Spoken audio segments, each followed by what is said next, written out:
of 18-year-olds, maybe, but I'll probably still be here next week. So I'm gonna take like one more second and get my little handout up there. While we do that, I'm just gonna say, like, it's all about like building community, getting students to get to know each other, thinking about how like a sense of belonging in the classroom, like, is not only nice, but also really matters for learning and for like persistence and retention. So it's not just like a nobody cares about feelings kind of a thing. Like way more than that, I care about students learning. So I'm gonna ask you to do a bunch of the kinds of things that we can do with our students. It's always easier to do something once you've done it yourself. So just like roll with me a little bit. I'm trusting that you all will roll with me and like, thank you, Cindy. And you know, it's also a good reminder that like if you ask your students to do something that's a little weird, they basically do roll with it. So in that spirit, I'm gonna ask you to make yourself a little table tent. This is a really awkward room for doing this. I've only taught in this room once and it's a little weird. You could like maybe put it on there, just put it somewhere. Some of us know each other, some of us don't. So I'll give you some paper. You can either like try to hold it up like that, or you kind of put it on the front of your desk, like you can see like here. So would you? Thank you. So what I'm gonna ask you is to fold it as hamburger, right? Fold it like a hamburger. Put your name on it. Yeah, Just it's hamburger. Is a hamburger. Not hot. For one summer, I taught fourth graders, so that's what I've learned. I don't hamburger is the. Now you get it, hamburger. Hot dog is the skinnier. bun. Yeah, so fold it like a hamburger. Our students know this, okay? They do? Yes, they do. So like automatically. This is what I'm saying, a little bit of like cultural background will take it a long way. They still know what they still know what a vegan. Yeah, oh, or like a pita, that would be like, the fold it like a hamburger or like a pita. Write your name real big, just first name, write it real big so that people can see it. The idea here is not just that I can see your name, but also that people can see each other's names, right? This is where if I were more, thank you, you see, if I were more on top of my like school supplies, I would have brought a big bag of Sharpies with me, but I forgot them. So, but if you have a Sharpie in your bag, you could use that for your name. So make your name real big. And would you please add some sort of it does not have to be like a beautiful picture. Add some sort of an icon or a symbol for how you're feeling about coming back to teaching this fall. Like full on smiley face, like smiley face with like rays of sunshine popping out of your head, maybe like a little wiggly mouth of like, we have to do this, but it's gonna be good. So a little icon of how you're feeling about coming back to teaching in fall 2024. Here we are again. So Renee, we're making little, as you can see, yeah, little name tags, little table tents. Eddie, we're making little table tents. So if you could grab. What's up? No. Oh, that was what I missed. Ah, there we go. All right, and I will.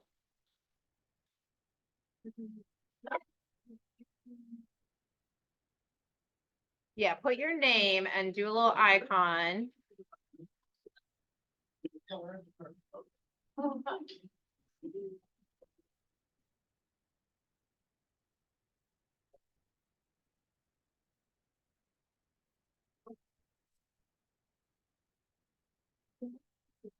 Okay, I think that will work.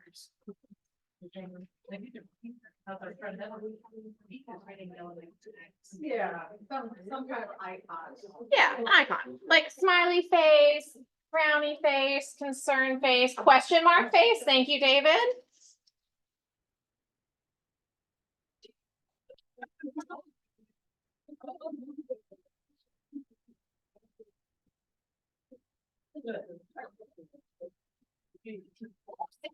Stars in her eyes. I forget how much I like teaching when like actually in front of people. I don't know if I have quite much space, but I think that you guys can be friends. You can be friends. All right. Manish, I'm gonna trust it. It's actually.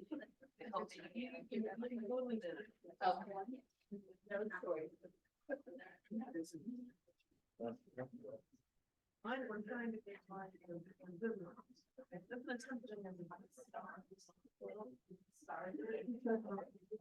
You'll ask me to draw.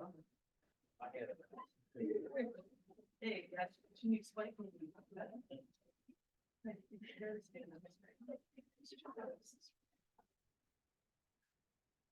Okay, so here's what I'm gonna ask you to do to get us started. So what you have in front of you, and I do have a couple extra copies. No, you're great. I do have a couple extra copies, 3 more. So if people are sharing, don't want to share, I can get you one. What I'm gonna ask you to do, because in front of you, you have an op-ed by Sherry Ferkel, who's a psychologist who's done a lot of research on communication and how we connect with each other, and the ways that technology can often get in the way of that. You have the copy, and I'll also get you additional copies of handouts. If you want to look at it later, you can. I'm gonna ask us to read it together, but not starting the first page, that's a little long. So if you would flip your handout over to where you see this image of this person.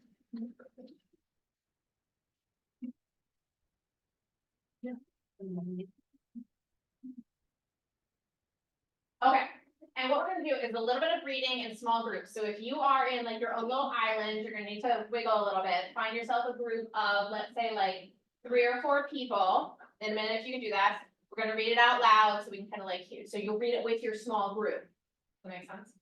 And we're gonna do it in elementary school. You gotta call this popcorn style. I sometimes call it like Quaker style, because you just read when the spirit moves you. You can read a couple of sentences if you want. You can just read one sentence. If you are like, I hate nothing more than having to read aloud, like if that just kills you, you still have to do a little tiny bit of it. You will survive. This is obviously what I say, like 18-year-olds. I assume you all can do this without too much stress. So, but if you really, really hate it, you're going to just read one sentence and then you want it. Okay, so we're going to read, starting with, right underneath that, girl and her phone, where it says face-to-face conversation. You need to be in a group of, let's say, like 3 to 4 people. And before you get started, make sure that you know the name. Oh, we're out there. Yeah, again, this room is not optimal for this kind of thing. But make sure you know, do I have a specific seat or? I'm trying to give you a handout. Okay, make sure you know the name of all of the people you're sitting. So if you're sitting with someone you don't know, just make sure you know their name real quick. Zoom in his Zoom room.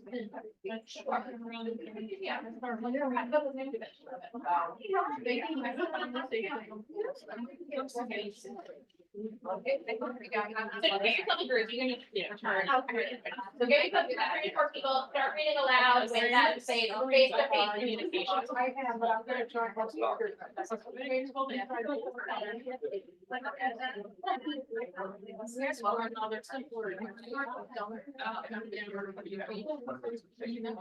No. Oh. Oh,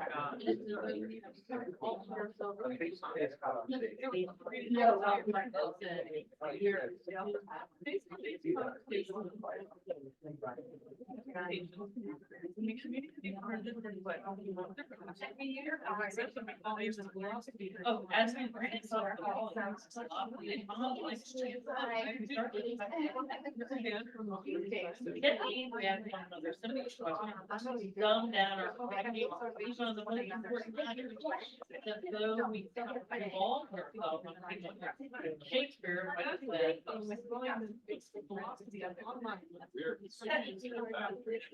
not a single factor. You know, we're not. I think those. Oh, yeah. And I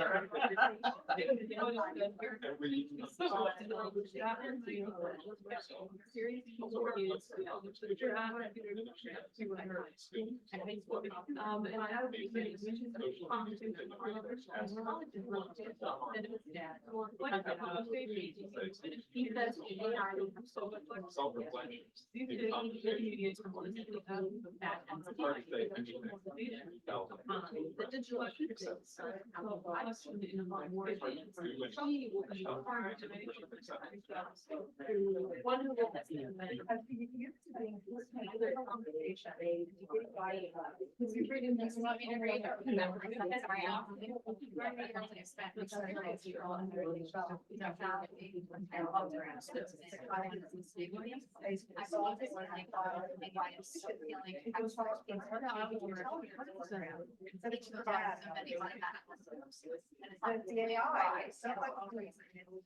of us want to talk to you, they tell me they're about it. Around the world, and then you have others like Box, and she has more like a friend. Others won't. One of them. During my research, when I brought 185, mine is in the shape of a yeah, now they're here, very people move about those. Very sweet. And an older woman is probably about it. And she would have a lot of that. The robot seems to be looking into her eyes. AI calling a conversation.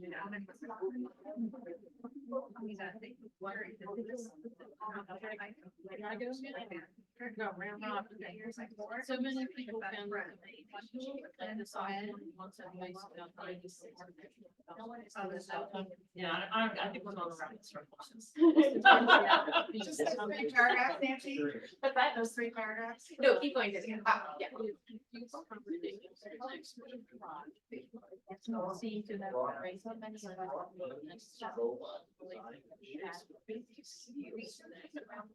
why would you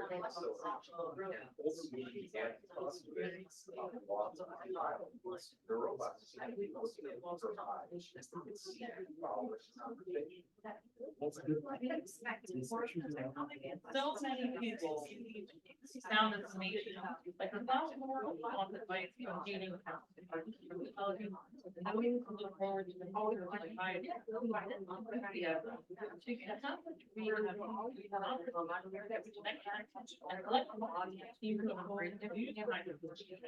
And why talk about love?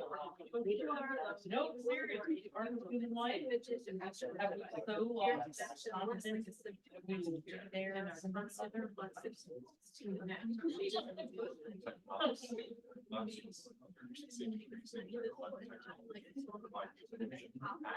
I don't mind reading one. I don't know if this is it. Oh, all right. Think of it as I share there where I am. Check out mine ourselves. I share. I have a family here. I want to make her now our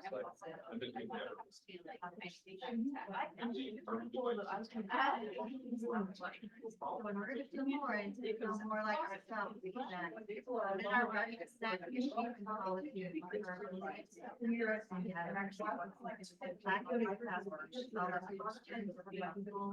Don't expect to then say, it is as though we need them as spare parts to your completely for a lot of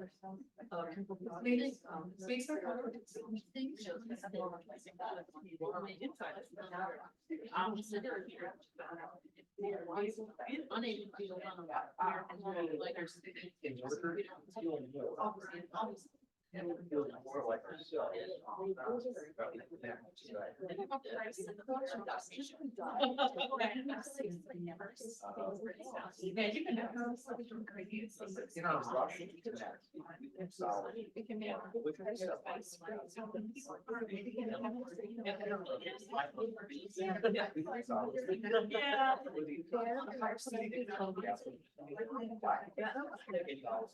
I did big numbers. I think I share.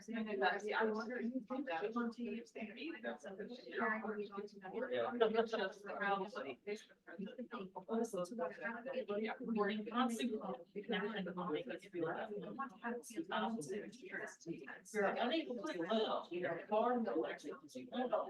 don't teach our children. They know now.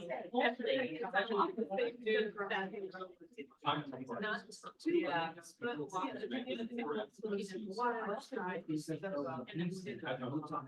Now they often. Yeah. What's on your mind?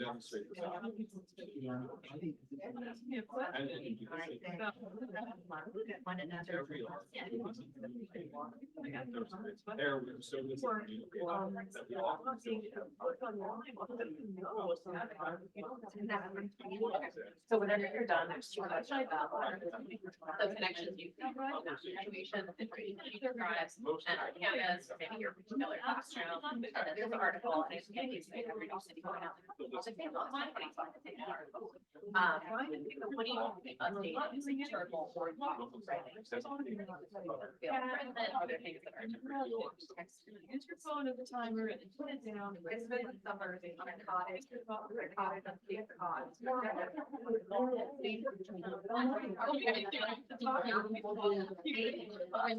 You know? Now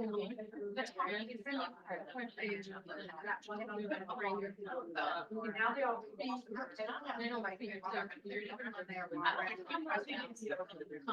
I mean, you're fine. I don't know that I said.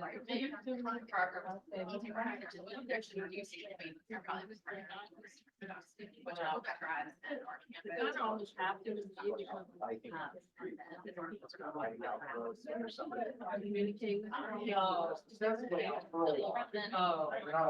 Right. Out for a walk. They're phone, like, trying to get your attention. Yeah. I think it's somewhat affordable for like that. Yeah.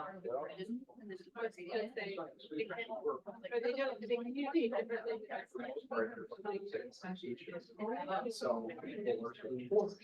Yeah. So you guys might have already asked here, but there's the two questions that are on the board. And actually, it's easy to there, right? Switching, she described in our campus, you know, classroom. Controversial about being.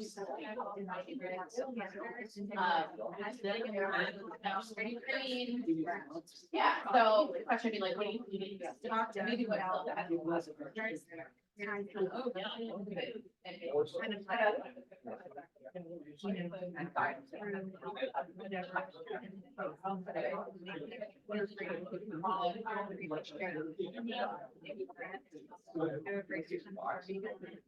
So I had to.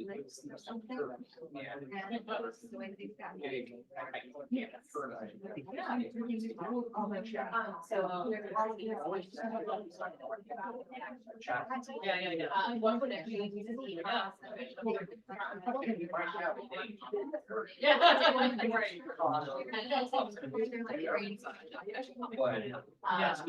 So what I would try, I've got, so I walking into a classroom, one of them was, they all have a question, no, it's very few people did, and they're just all on their, right? So they get,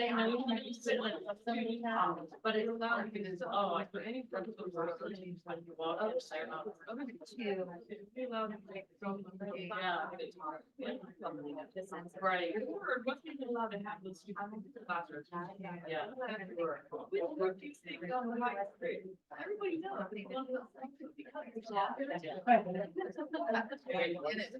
But I think that was.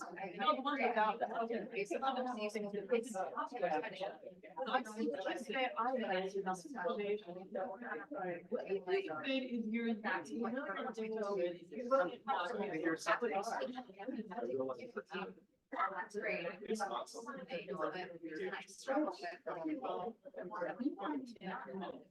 Inside, when I was trying to set it for other problems, I think it's really interaction.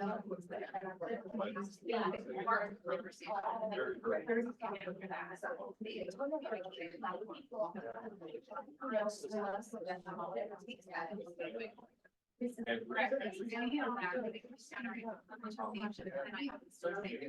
right, if you could get to a place, I hate to pause the conversations, but if you could get to a place where you can pause your conversation.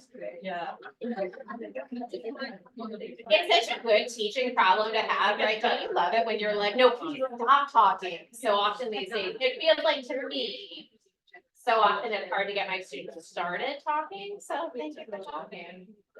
All right, I would love to hear and come back together. I would love to hear maybe like 2 or 3, can you turn them back? Maybe like 2 or 3 big ideas in response to any of those questions. What connections do you see between that article and our campus or your own individual classroom? And maybe what still feels relevant, or what would you update if you were writing a version of this now? Yeah. We in the back thought of And it. it's Suzanne, right? Okay. Yeah. So we in the back, first of all, we got a little distracted by, we sort of, jumped into, took forward some of these topics, but we agree. We agree with all of this. We think it's worse now. We can see it impacting our students. And they know they're addicted, and they know that they know that that it's better for them not to use them in the classroom, but they can't help it. Yeah. Or they're like they know that they're addicted to them. Yeah, we talked about stuff like that, and shared some stories and yeah. Yeah. Yeah, it's a serious problem, and we know it's affecting your mental health, and yeah. But it's a trap, social media is so useful, and at the same time, everyone's addicted to it. Yeah. Okay, so I think all the Zoom folks are back. So we are on Zoom. We are talking about how this article is connected to what we see in our classrooms and our campus. So if anybody on Zoom wants to share anything in the chat, that would be amazing too. Any other big ideas that you're taking away from this article in terms of connections to our campus, to your own teaching, things you would update about it in our moment now? And maybe push back a little bit, Yeah. particularly post-COVID, and the ways in which online communities necessarily had to flourish. Yeah, So yeah, this might suggest that you could have, like, that it is a less value. And that's a helpful reminder. I think Sherry Turkle is someone, as much as I know of her work, would be pretty skeptical of that. But I think you're right that, like, especially in the pandemic, we all saw really genuine, meaningful relationships. I mean, I have meaningful relationships with people that I've never met in person, but that I've interacted with in a lot of ways. And as I was thinking about putting this workshop together, I was really thinking about an in-person group of people, right? But if you're working on Zoom, for example, I think there's still ways to be part of a community and to teach in a community. Yeah.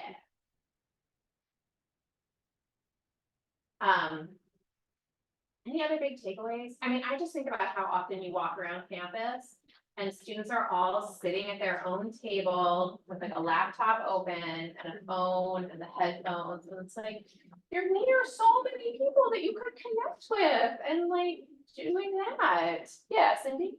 I guess, I didn't read it. There's a book called Radical Candor about, Oh, kind of putting things out on the table. And I feel like I have to have a conversation with my students now about why they're not talking and why, we have to actually communicate with each other about it.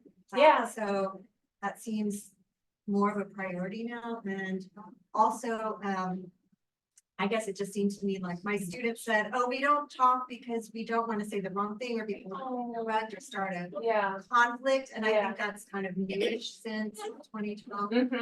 Yeah, I think some of that.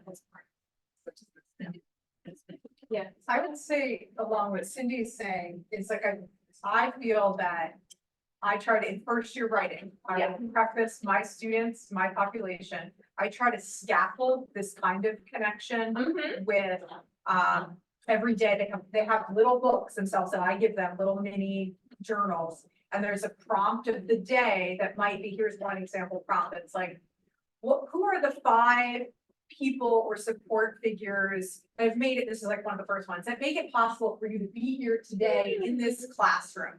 Name them and write down something about them. And then I have them do like a partner share first. And then I open up, does anyone else want to share? And in the very beginning, maybe like 2 people will share, but weeks later, there's more sharing. And do I give up class time, like instructional time for that? Yes. And I have to. Yeah. But what that means is they're more likely to actually interact with each other and get to know each other. So I think that they can't do that initially. And they also need some questions to help them do that, because they're not just gonna be like, Susan, how was your summer and what did you do? They're not wired for that Yeah. yet, so they need help. Yeah. Getting off the device too. Yeah, I think that's, and I taught this article in a GIS that I taught this past spring, actually, and so what we did on the first day, I can't remember exactly what portion of it, but I used it as a way to introduce the idea of the sacred space, which she talks about in there, a device-free zone, what we're doing is connecting.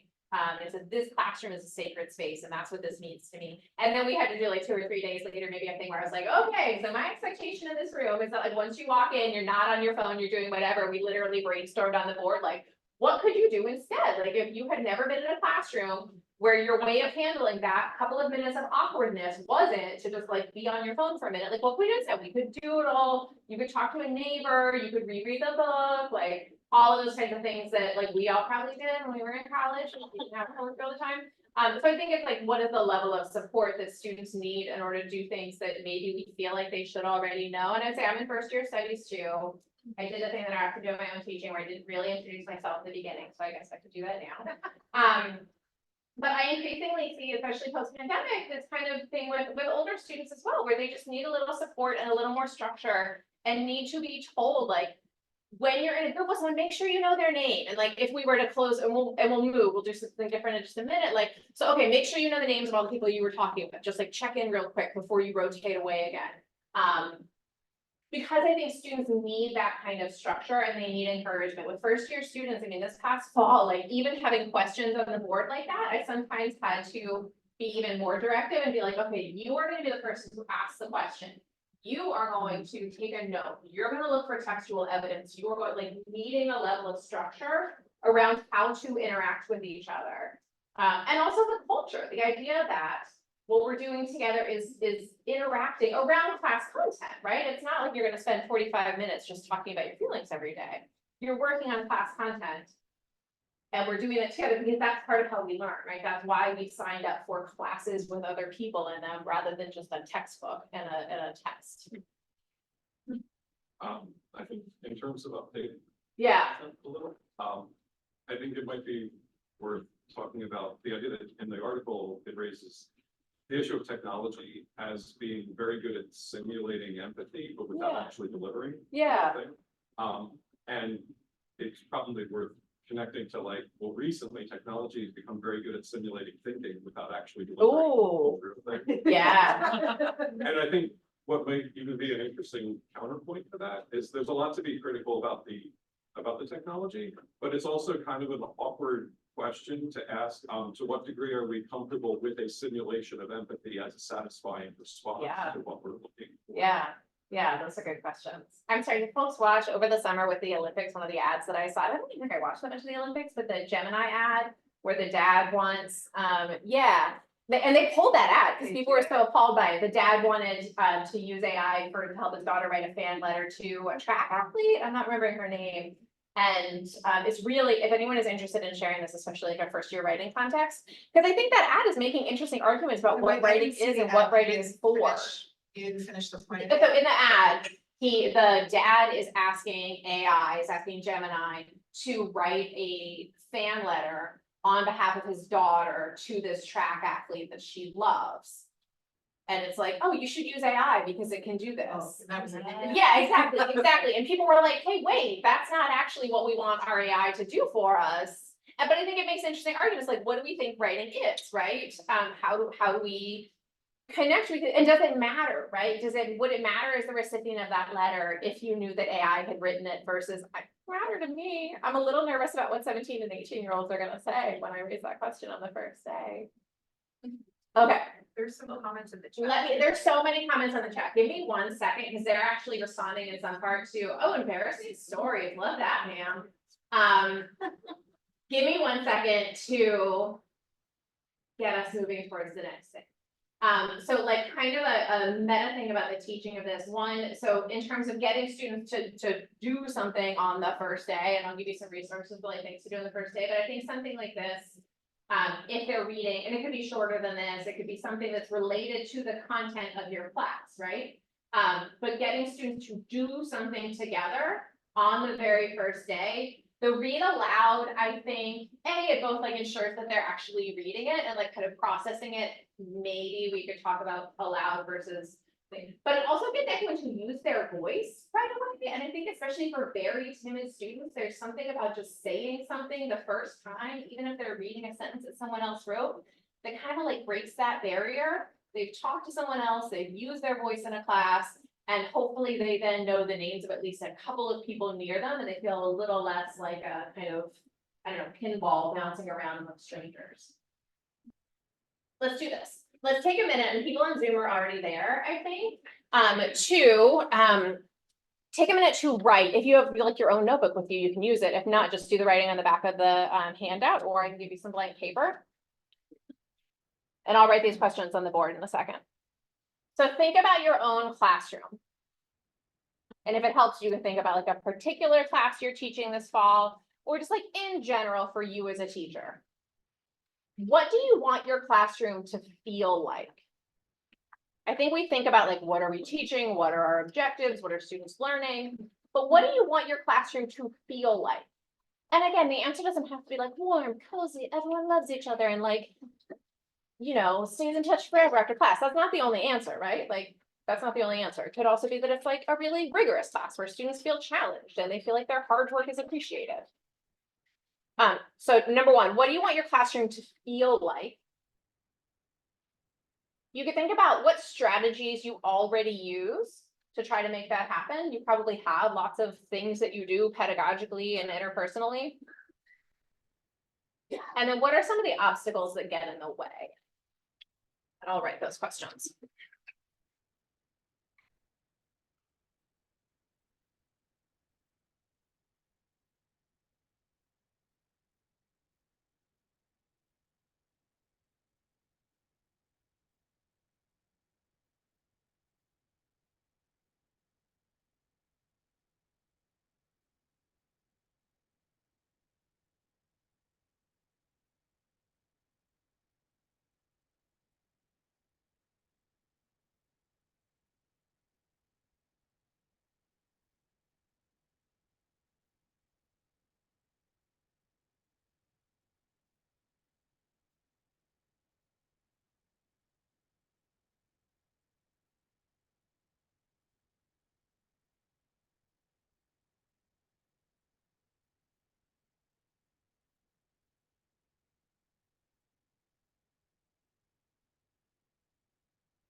Okay, so would you, with someone who's sitting by you, just like 1 or 2 words, what do you want your classroom to be? Okay. it hard to instill that? Could you do it? You need more cards. Oh. Like, I need another. We're supposed to hear. We're not doing that. So. This is like.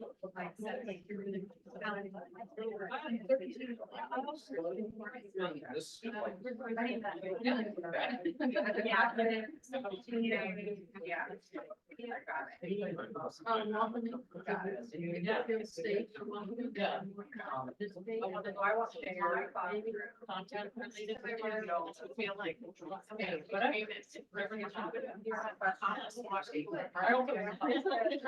I'm all about just making them think it's confidence. That should make it. Yeah,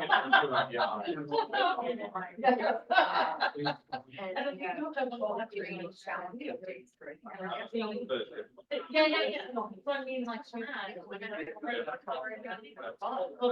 right, yeah. Yeah. We're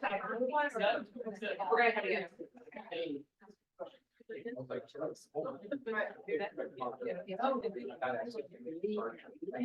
All right, I would love to come together, and come together with the Zoom folks too, for a good, some good strategy. Yeah, exactly, yeah. I know. So the way that we want our classroom to feel, probably there's some variety, right? In terms of like the kinds of teachers that we are, what our classroom content is, what even the literal classroom is, like I'm thinking about a history lab, probably feels different than a creative nonfiction class for practical reasons.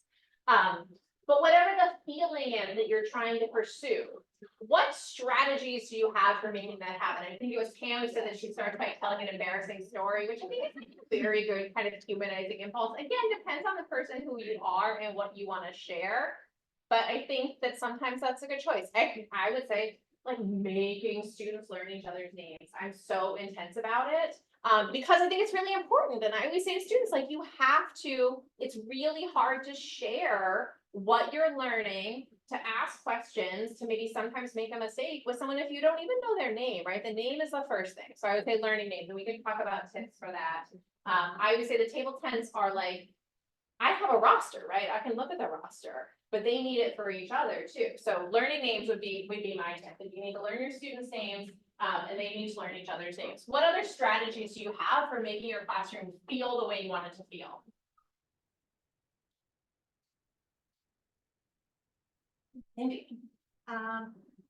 I tell them that I have a dreaded icebreaker and I make them interview each other and introduce each other to the class. Yeah. I don't think that's like too special, but I think that it helps them immediately be in a like party atmosphere. They're like talking. Yeah. And then they introduce each other. Yeah. So that's too. Interview, do you have some specific questions for the interview or? I try to say introduce, because it's a writing class, like tell us about them as a writer and then some interesting things, like just a fun fact. I try not to put too deep. Yeah. I do lots of, group work and Yep. switch up the groups. Yes. So it's not like one group the whole semester. You know, you get, so by the end of the semester, they like all know each other's names and, Yeah. and they're, comfortable with each other. And I feel like that really helps. Yeah. I really try, we haven't moved yet, but spoiler, we will in a minute or two. To get like in the first couple of days to get students to have like at least been near every other person in the room. So there's not like, I know this person next to me, but the whole other region of the classroom is still totally foreign to me. Yeah. I will admit that I rely on my personality a lot. I mean, ADHD, I know other people think I'm eccentric and I don't care, because that's like a superpower. But also, I'm really social, right? At least with that, it is with that age group, but like, I'm really social and I honestly enjoy chatting with my students and having, so, yeah, I'll just lean into that because it works for me. And I mean, but usually I think my classroom with most of my students, usually that works well, they loosen up and I don't know, I'll have to pay more attention to how they interact with each other, but I think that makes the classroom feel fun and interesting. Yeah.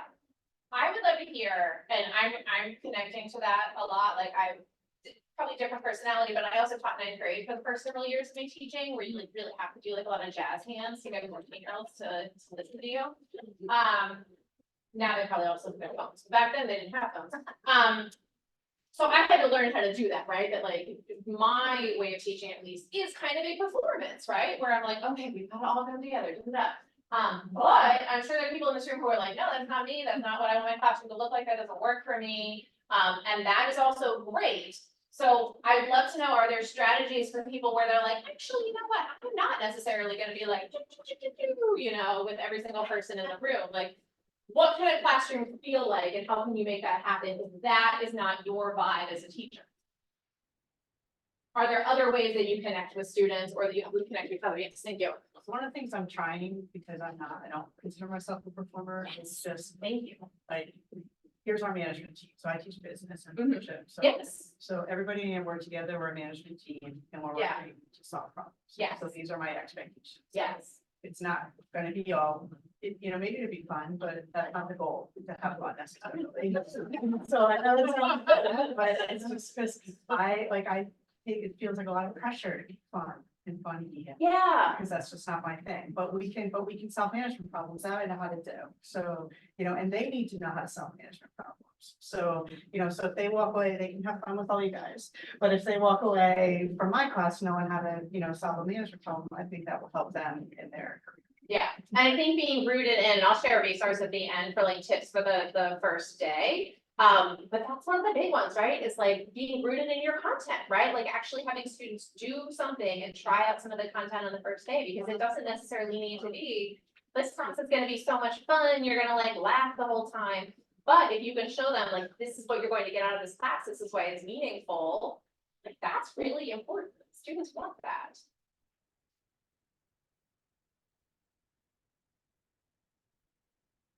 Other tips or tricks from like the non-performers? I should say I do also teach content. I do just like jazz hands. Right? I'm not a performer. You're not a performer?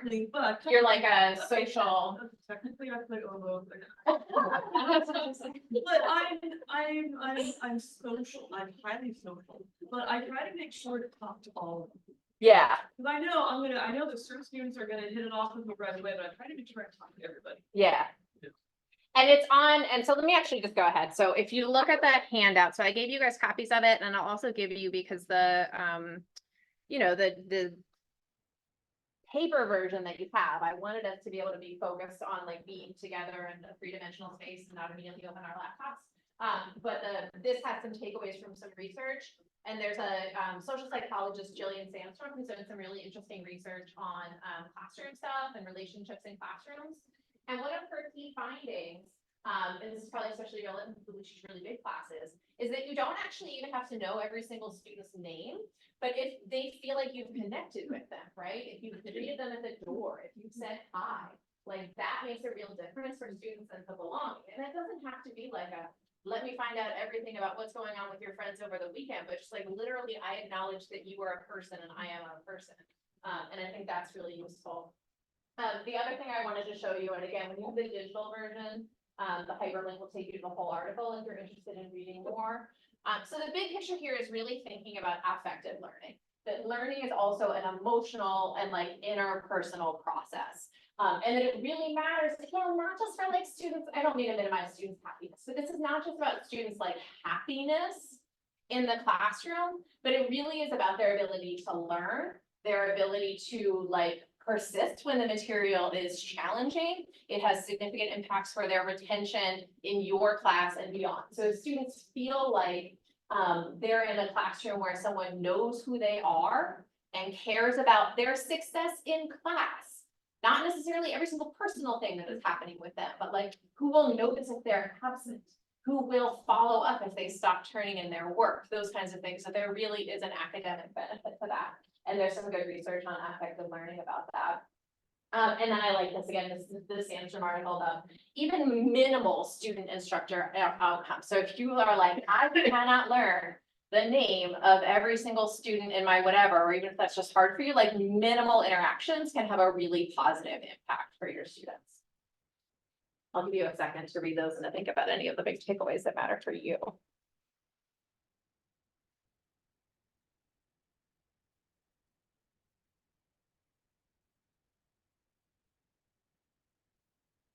I also just thought that was like a beautiful literature review from Sandstrom, like, here are all of the ways that this matters in that really dense, like, social science style that I don't do that kind of writing anymore, but I admire when people are able to highlight why something matters so quickly.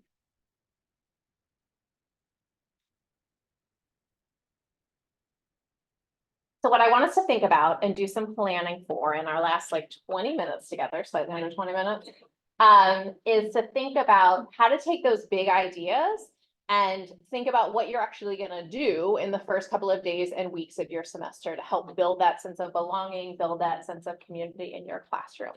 If you look at the back of the handout, you'll see it says that there's kind of two big ideas that I want you to take away, both for the first day. So thinking about like next Thursday or next Friday, whenever you start teaching.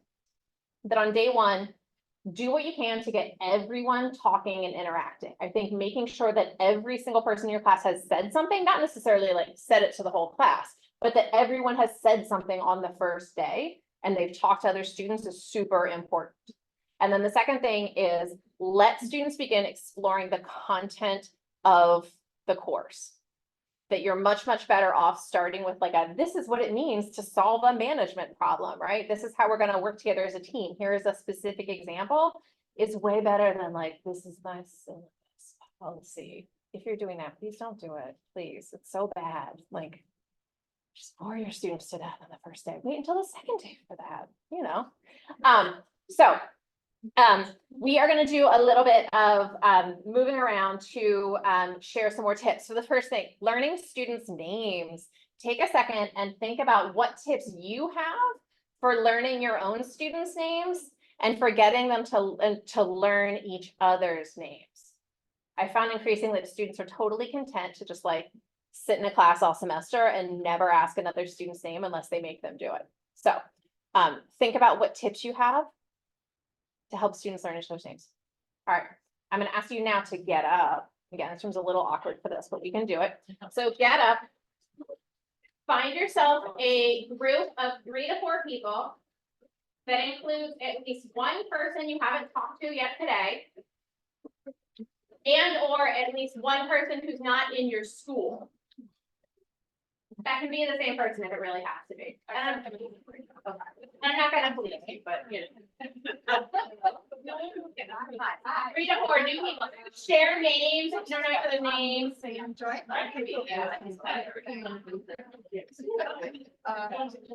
Well, yeah.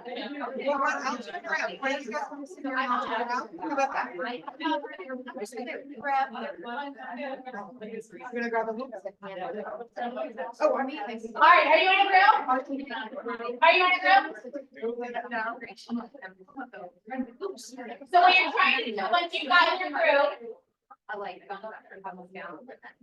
you got in your group, what you're trying to do is to give one idea and to get one idea. So this is quick, give one idea, get one idea. For learning names.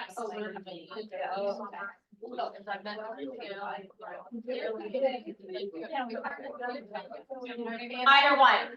Either for students learning each other's names or for you learning students' names.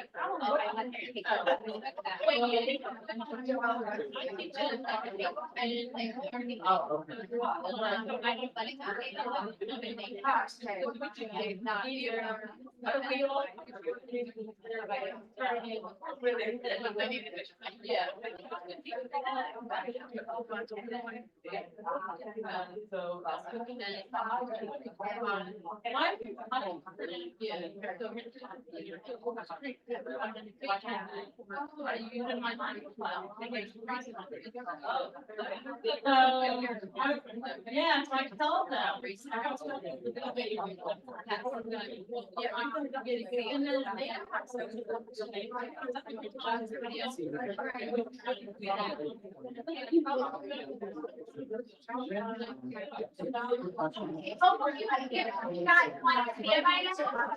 Well, I get the whole list. Pause for 1 second. No, it's like, but I'm. Okay, so if you would please, in your groups, Do a real quick rock, paper, scissors. Does everybody know? Rock. Okay. So do a real quick rock, paper, scissors. If there are three of you, like two, and then the winner does the next one, yes? Okay, do a real quick rock, paper, scissors. When you've done your rock, paper, scissors, raise your hand for the winner. What's it? All right. Rock. I'll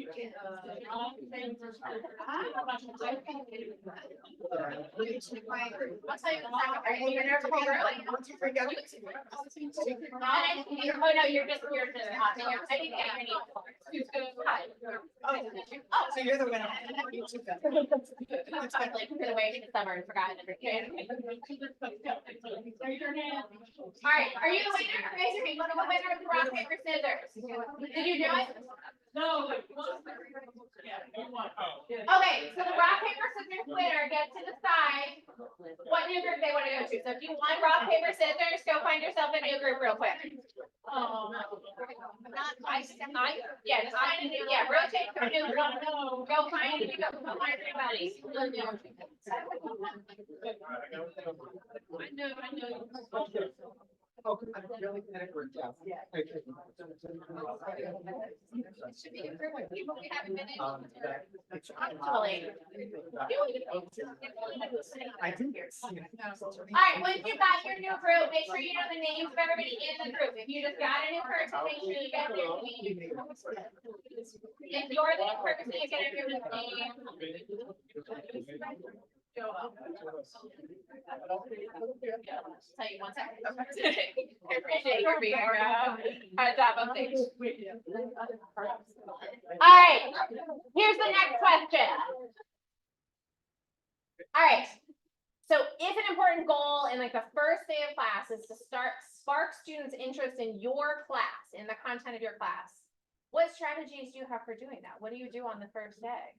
Do you have good ideas? Are there things like I was saying the Gemini ad, right? That's gonna be mine on the first day. Like, we're gonna watch like a 2-minute clip. We're gonna talk about it, etc. Because I think it says things about what we think writing is, why, please, Laura, don't use AI in this class because it just doesn't fit with the goals of college writing. So what ideas do you have, either things you've used in the past or things you've been thinking about for the summer that really illustrate like why your class is interesting and exciting? And think about it that way, right? Like, why are you excited about teaching this class? What do you want students to be excited about when they leave on the first day? Okay, so take a minute and share any ideas that you have, or if you're like, oh, I am really stuck, like what is exciting about this class? Do a little problem solving with your group.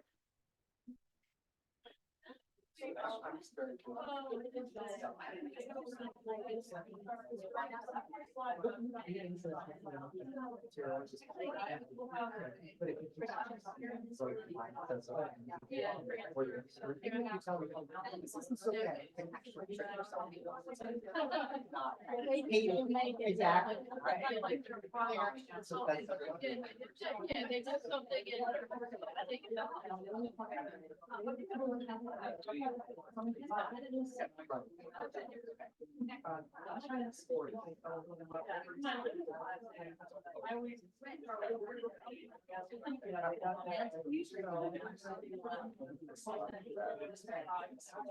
How relevant it is. And then another thing,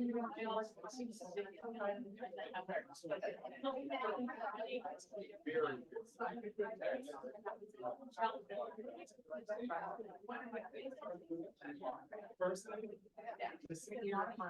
Can I ask a question?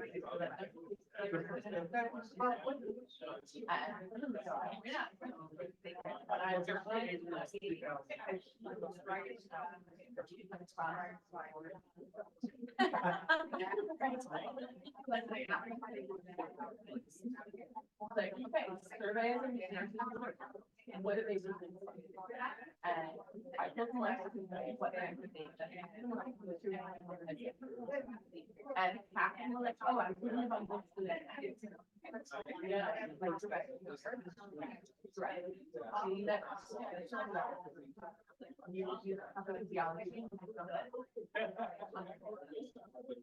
part that I don't understand is the anymore, but I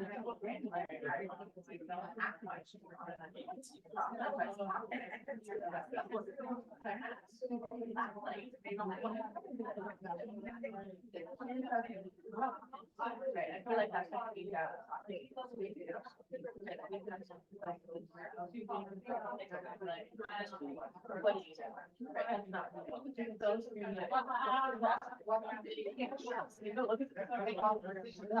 All right, so get your place, so you can pause the conversation you're having now, and you can go back to your regular seat like where you're stuck.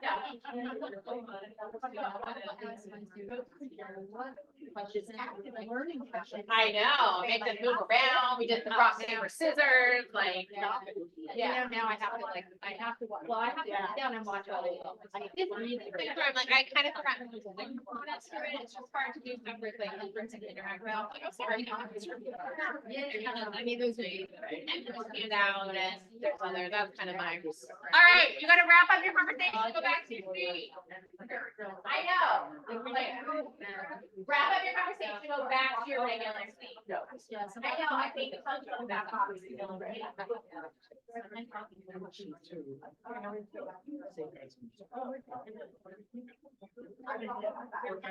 Awesome.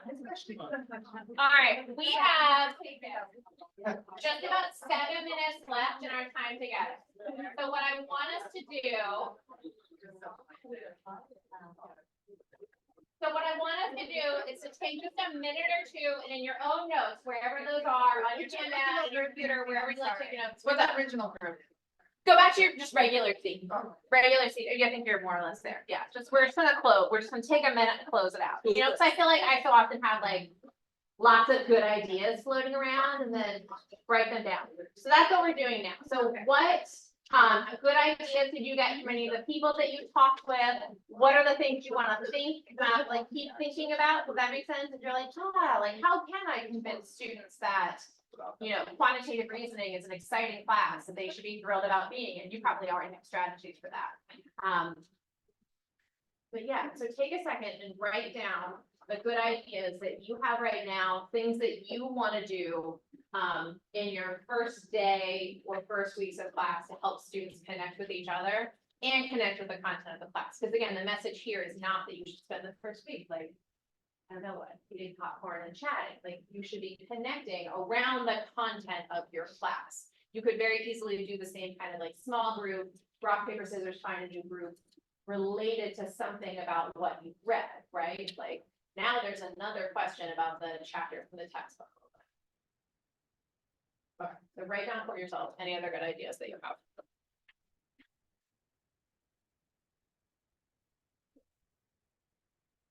I would love to hear, to be able to add to our list on the board. We've got some strategies going over there. My notes are not usually this wild, but you know, here we are. I would love to hear maybe like 3 or 4 good ideas, either your own good idea or a good idea you got from someone else when you were doing conversations about those 2 questions, about learning names and getting students invested in the class on the first day. I have my school admins buy me labels that I use for name tags. Love it. Like for the first couple weeks. Because packing labels are cheap. Yeah. And then it's just, you don't have to like have the table tennis and then they walk away from their table 10 or whatever else. Okay, so just name tags. Brilliant. I have literally never done that. I don't know why. Alex and the Manish. I give everybody an index card every day and I ask them to have a conversation with me. And the first question is, what's your name and how can I remember? Give me a mnemonic device. Oh. But I like the idea of name tags and then writing a mnemonic device under. Oh. Connect them. Manish? So I was the summer I was at NYU for Yeah. one of the things we did over there, instead of students introducing themselves, have them pair up and talk to each other. So person A introduces the person 2, person 2 introduces back to person 1. That creates a conversation between those 2 gentlemen or ladies or cross whatever. position they're sitting in. Mhm. And I think it also creates a camaraderie right from the beginning, Mhm. that you get to know your classmate already. Mhm.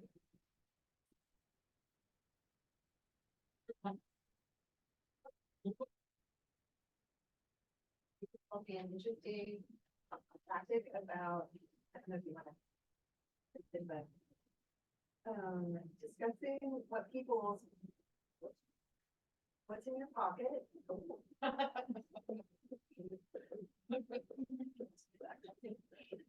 also talking about our idea of. What is your idea of a social worker slash, what is your idea of a educator? Mhm. To kind of tackle.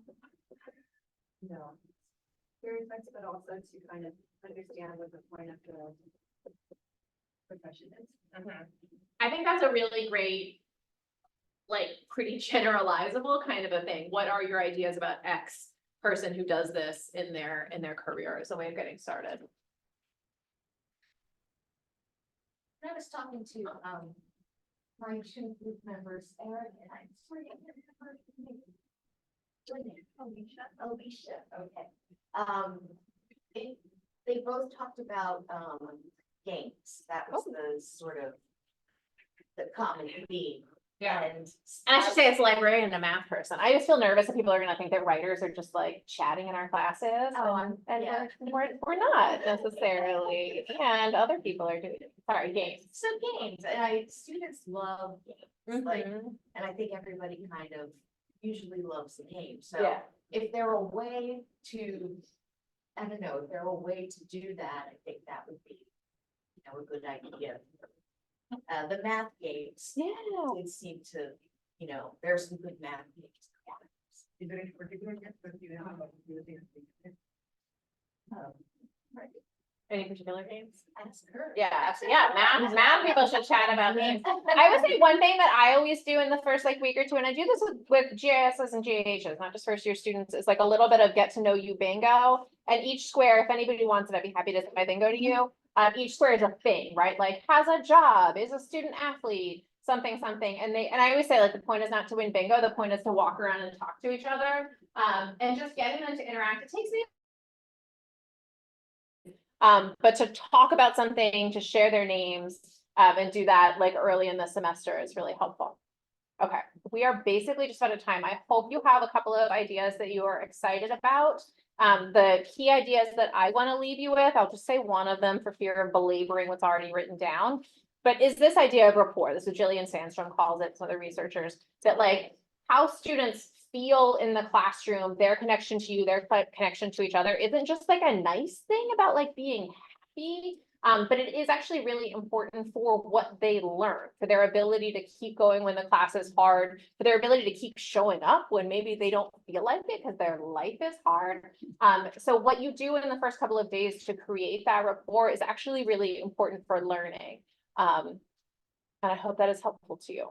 I will also say I did not introduce myself in the beginning, but I'm Nancy Reddy. And I'm doing this in capacity. So I teach in first year studies and writing. And I'm also working with the CTLD this year as the Inclusive Teaching Faculty Fellow. And so one of the things that I'm hoping to do this fall is a faculty learning community, the things that used to be, what did they used to be? They used to be teaching learning circles, something, specifically around discussion strategies, ways to get students talking to each other and talking about content. We'll meet probably 3 times. So if that's something that feels interesting to you, if that's something that either you want to do more of in your classroom or that you feel like you have good strategies you want to keep building on, be on the lookout for an email from me about it. If you want a digital copy of the handout from today, I'll write the tiny URL on the board or feel free to email me. It's just nancy.reddy and that's on the handout as well.